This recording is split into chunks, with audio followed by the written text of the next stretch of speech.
Welcome back to Honest Straightforward Reviews. Guys, I'm super excited today to bring to you guys a comparison between the Bang & Olufsen Beoplay H9 3rd generation and the brand new Quiet Comfort 45 by Bose.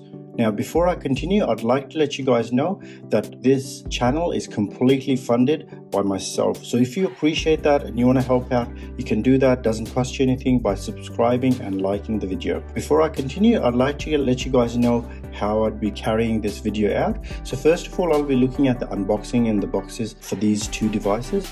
I will then be comparing them side by side, whether you get a case, what you get inside it, and also then I'll be looking at the design, I'll be looking at the comfort. Towards the end, I'll be looking at the noise cancellation, app features, and the most important, sound, and giving you guys my verdict. Now let's get this unboxing started. I'll start off with the newer 45 Comfort 45. Alright, so that's the box you get.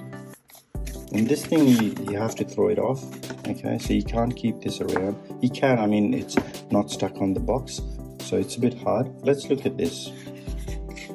So very normal case, and you get the case there. So inside the box you get some manuals, something to keep it dry, and that's basically it. Very straightforward. Let's look at the Bang & Olufsen's. So the Beoplay Bang & Olufsen's H9 3rd generation. So that's the information you get on the box here. This slides out like this, and it's got a soft padding here to protect your headphones from getting damaged. You get the headphones by itself. You don't get a case for these guys.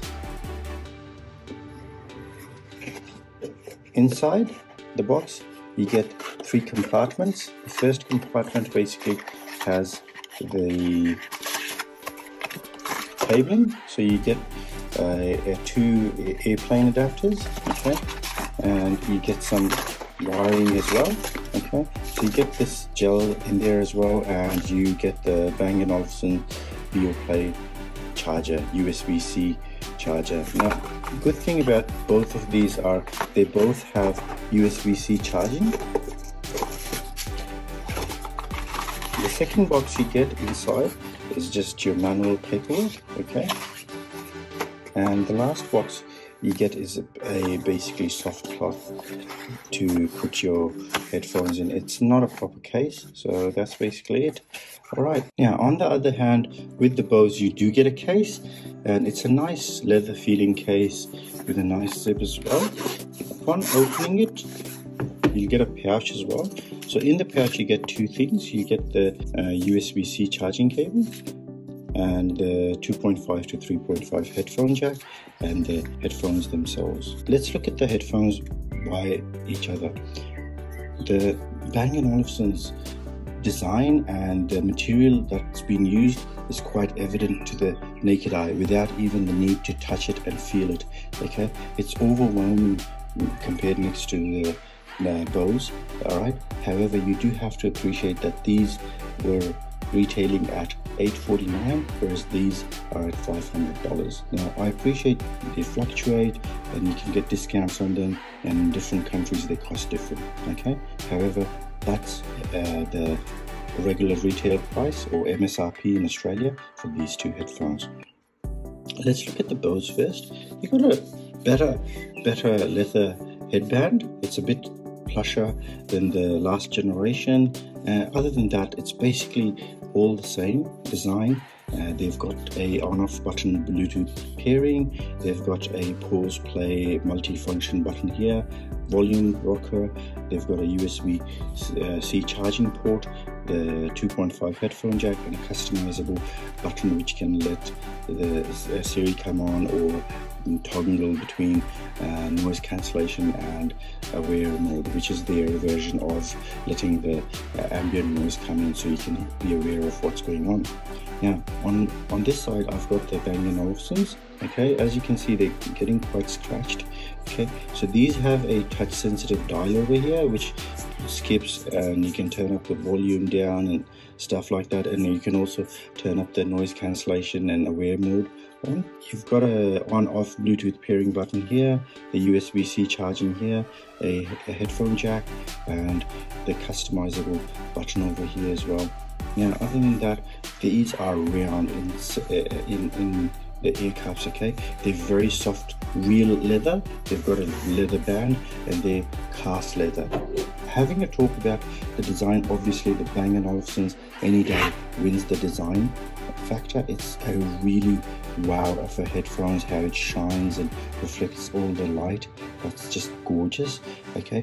However, when we go on to comfort, I have to always give the oval shaped ear cups the win, especially the Bose. The Bose really do a fantastic job when it comes to comfort and noise cancellation. The noise cancellation feature of the Bose are really good. However, having said that, I'm also going to say that the noise cancellation on the H9 third generation aren't bad either. I've used them a lot. I really love them. I would give them the same. I've done the lawnmower test on both of them.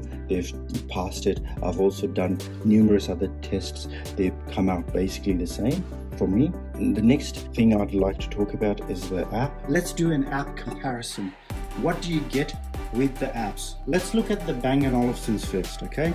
So as you can see, when you go into the app, you've got the volume control, which is here, all right, and the music control a little bit there, and you've got listening modes, and you can customize it as well yourself, okay? However, it doesn't really give you that real control over it, you know what I mean? It's just these ones there, you know, and that's it. Okay, and you've got the noise cancellation, okay, turn it off or on, transparency mode, automatic standby, Google Assistant, okay, I've turned it off, I don't need it, and yeah, and software update. Okay, so that's basically it for the Bang & Olufsen's. Now let's go on to the other one, so Bose's. Okay, so let's connect the Bose first. So that's how you connect it through the app, and that's it. Okay, so what you get is the battery indicator.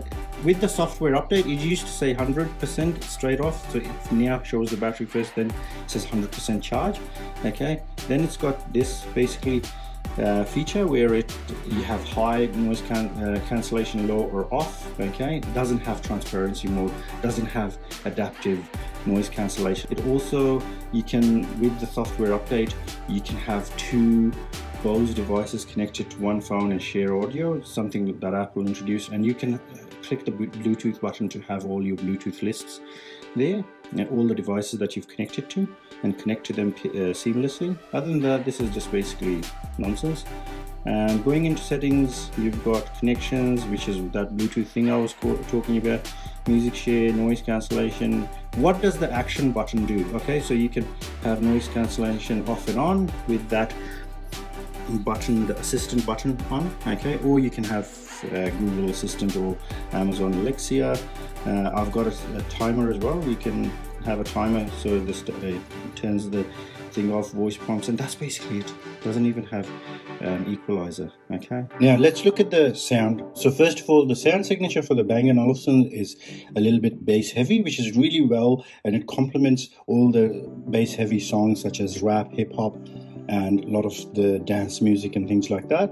However, it's very clear in other departments as well, so it's finely tuned. You can also, it has an EQ which has presets where you can play around with it a little bit. However, it's nothing like the Sony EQ where you can actually individually change it to your liking. However, it's really good because this guy doesn't offer you an EQ at all. So the sound is really good. It's when you're listening to even high notes or mids and things like that, when you're listening to classical music, it's very well clearly defined. It's not muddied, they don't mix into each other, and you can always play with the EQ a tiny bit to make it sound even better. Now this guy has a higher high end, so it's got a really heavy boost to the tremble, which complements stuff like podcasts and listening to audio and things like that. However, when you're listening to music, especially if you're listening to punk or pop and things like that, it really does not sound too good. I didn't like the sound feature of this. This was really disappointing for me. Personally, I'd take the Bang & Olufsen's H9 third generation sound any day. Now, let's move on to the verdict time. Looking at the apps, they don't offer much. However, this guy offers you that extra bit of oomph with the app. Also, it's got an hour, so this guy has 24 hours of battery life. This has 25. That's really good. However, this has Bluetooth 4.2, whereas this has Bluetooth 5.1. The Bluetooth 5.1 offers you multi-point, and this does multi-point as well. However, the Bluetooth 5.1 is also lower power consuming as well. But then again, the battery on this thing is massive, so it really complements the headphones in that sense. It does not offer, both of them don't offer any auto pausing features, any of those fancy gimmicky features, which can be quite useful. Transparency mode on both are really well. However, if I had to pick between these two, I'd go the Bang & Olufsen any day, just for the style and also the sound profile of it. Let me know in the comments what you guys thought about my review. Thank you so much for watching to the end. Take good care. Bye bye.